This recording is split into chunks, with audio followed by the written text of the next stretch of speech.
Bien chers amis de Café Évangile, les démons suppliaient Jésus, « Si tu nous expulses, envoie-nous dans le troupeau de porcs. » Il leur répondit, « Allez. » Les gardiens prirent la fuite et s'en allèrent dans la ville annoncer tout cela et en particulier ce qui était arrivé aux possédés. Et voilà que toute la ville sortit à la rencontre de Jésus. Et lorsqu'ils le virent, les gens le supplièrent de partir de leur territoire. Telles sont les paroles avec lesquelles se termine l'évangile de ce jour. Cet évangile qui nous relate l'exorcisme que le Seigneur a opéré afin de faire recouvrer les deux possédés-là, de leur recouvrer la dignité de fils, la dignité d'enfant, la dignité de créature de Dieu qu'ils ont perdue par la possession du démon.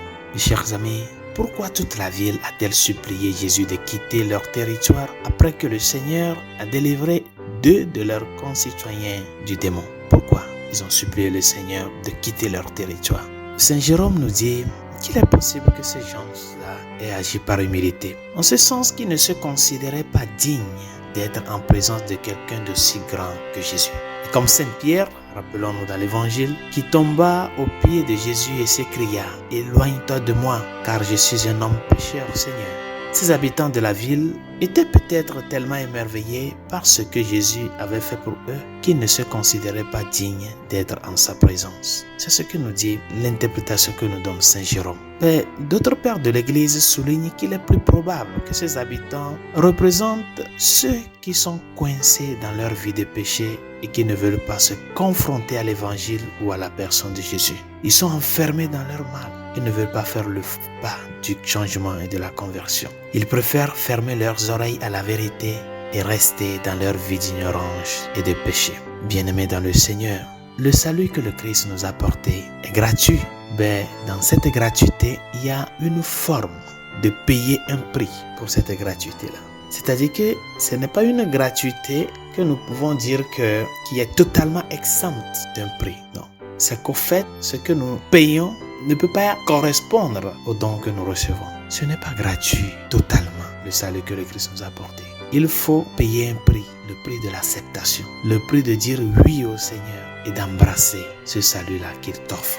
Non pas seulement pour toi, mais dans la préoccupation du salut des autres. C'est très important, bien chers amis. Il est important aujourd'hui que le chrétien se préoccupe non pas seulement du bien matériel, du bien physique des autres, mais aussi de leur salut, de leur bien spirituel. C'est ce que les habitants de cette ville-là n'ont pas pu à reconnaître et à manifester. Et l'exemple négatif donné par ces habitants nous donne l'occasion de réfléchir à la manière dont nous considérons et traitons ceux qui ont changé de voie et sont passés du mal au bien. Peut-être avez-vous un membre de votre famille qui a sincèrement essayé de changer. Ou peut-être que quelqu'un au travail, un voisin ou une connaissance est passé d'une vie de péché à une vie de recherche de la vertu, à une vie de recherche de Dieu. La vraie question est de savoir si tu te réjouis de la bonté de cette personne-là, d'avoir parvenu à se libérer de ce joug pécheresse-là.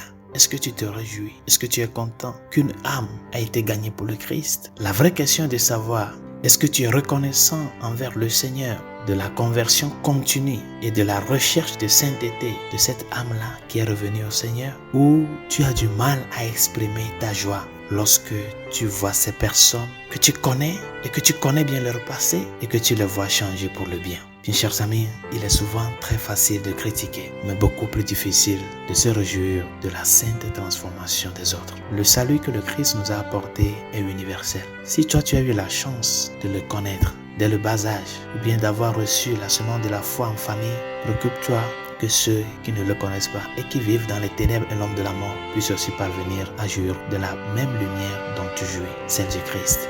Mais ne l'oublie pas, il y a un prix à payer, c'est-à-dire le prix de la conversion. Le prix d'accepter de dire oui Seigneur, je veux vivre comme tu me le demandes. C'est très important cela, la droiture d'intention. Et que cette droiture d'intention aussi s'exprime dans notre vie de relation envers les autres. Résolution de ce jour. Est-ce que tu connais quelqu'un qui est en train d'errer, qui ne connaît pas le Christ? Quelqu'un de ta famille, de ton travail, qui est dans une ignorance totale sur le Christ? Est-ce que tu connais quelqu'un? Quelqu'un qui souffre avec un poids, avec un fardeau, avec un péché, qui n'a pas cette facilité d'accourir au Seigneur pour pouvoir se libérer, pour pouvoir bénéficier de la grâce du pardon. Prie pour cette personne-là. C'est là la résolution de ce jour. Prie pour lui et demande au Seigneur de transformer cet cœur, de le faire venir à lui. Que la grâce du Christ nous y aide. Dieu vous bénisse. Bonne journée.